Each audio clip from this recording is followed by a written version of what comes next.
You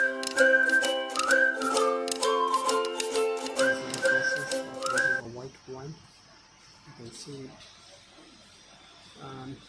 This is the process for red wine.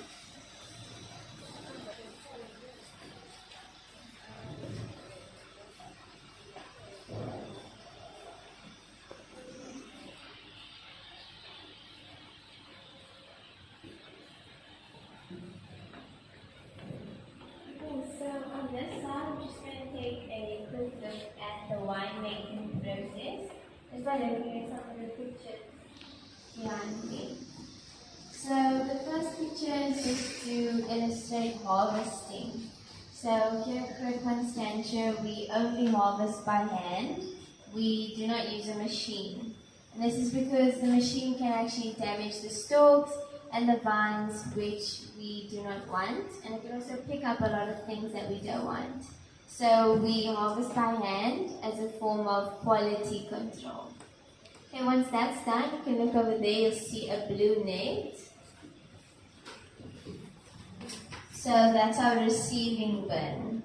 So what that does is it weighs the tons of grapes from harvest. Once that's done, it goes into the presser machines, which you saw on that side, crushes the grapes to give us that grape juice. So you can take a look at on this side, you'll see the grape juice with the skins as well. So, like I mentioned earlier, it is the skins that gives the wine its color. So we can actually make a white wine from red grapes. Okay. And a special case as well is our rosé. So our rosé is quite a blush pink color, and it is a Cabernet Sauvignon and a Merlot blend with a little bit of Sauvignon Blanc as well. So the skins of those two red grapes were only left in contact with the wine for about 3 to 4 hours to give it that blush pink color, whereas your other reds is much darker color, so the skins of those grapes were in contact with the wine for quite a while. Okay. On this side, you can see this big brown machine. So that's what was used to make brandy. So for South Africans in the group, you should know that brandy in Afrikaans is brandewyn. So that directly translated is burnt wine. So this is the machine we'd use to burn the wine, and it would come out quite a clear color. But as we know, brandy is quite a brown color, so how we get that color is it's aged in wooden barrels. Okay.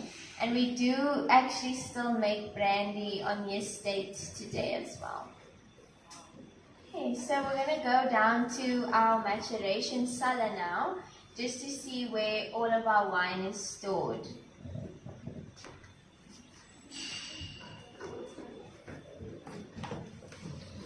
Just come here. Let him go.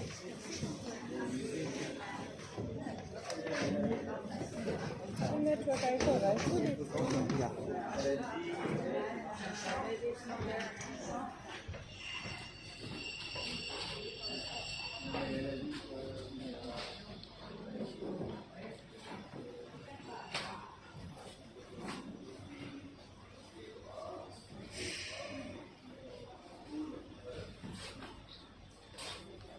And guys, as you can see, this is a brandy machine in which they produce the brandy in South Africa.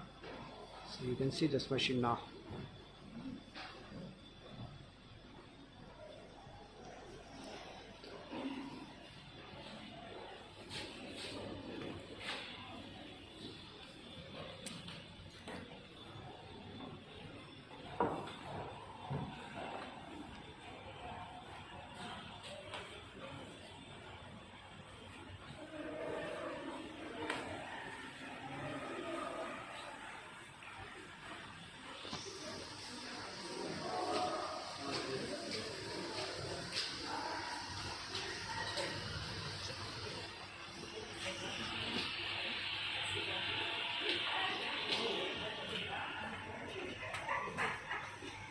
Guys, I'm going down. They will show us that how they store the wine. So they will show us that how they store the red wines and the white wines.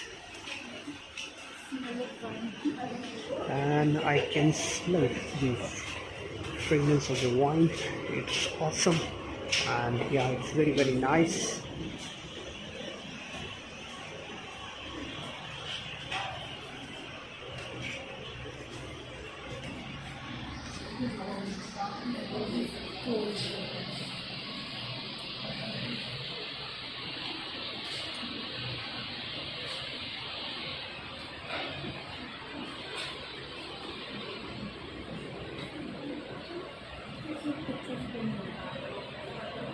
Oh, okay. Guys, you can see that this is the space where they store the black wine, the white wine and the red wine.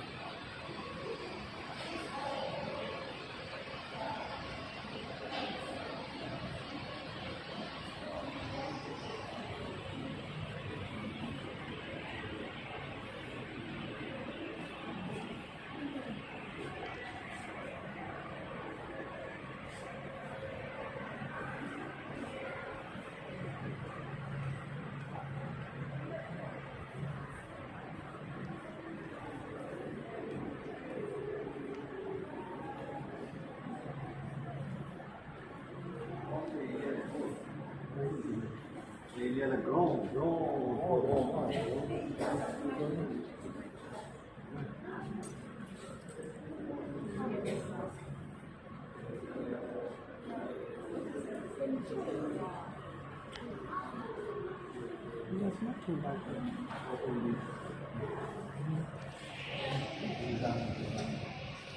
Okay, so welcome to our machination cellar. So this is where all of our wine is stored in these French oak barrels. So they've all been imported. So can anyone take a guess at how much one of these barrels would cost? Or how much they do cost without the wine in them? So just the barrel alone.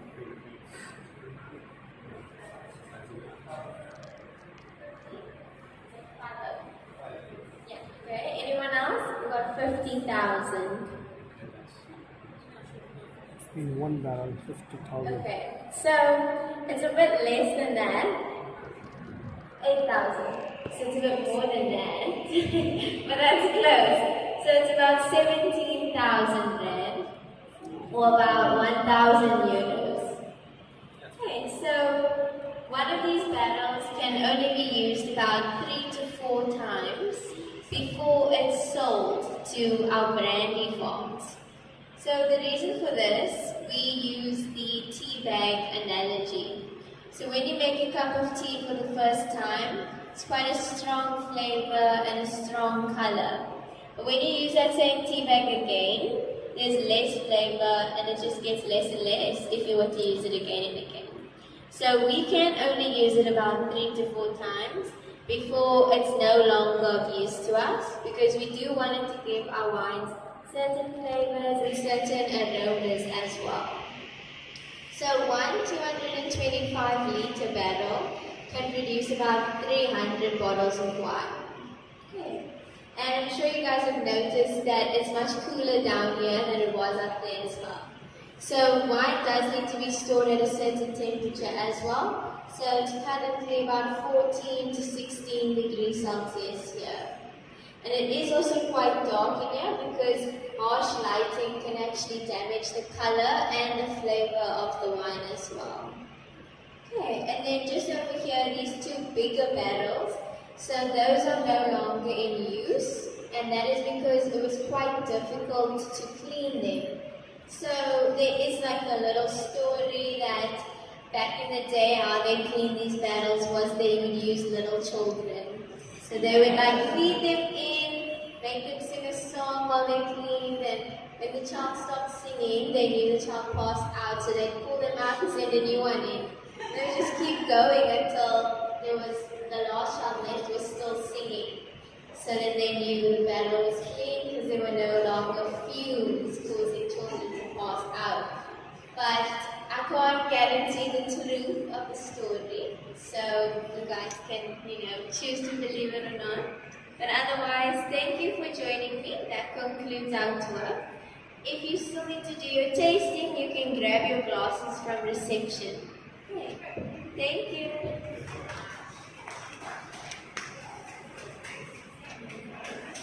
Guys, hope you have enjoyed this video. Thanks, bye. The wine tour is finished now. Thanks, bye.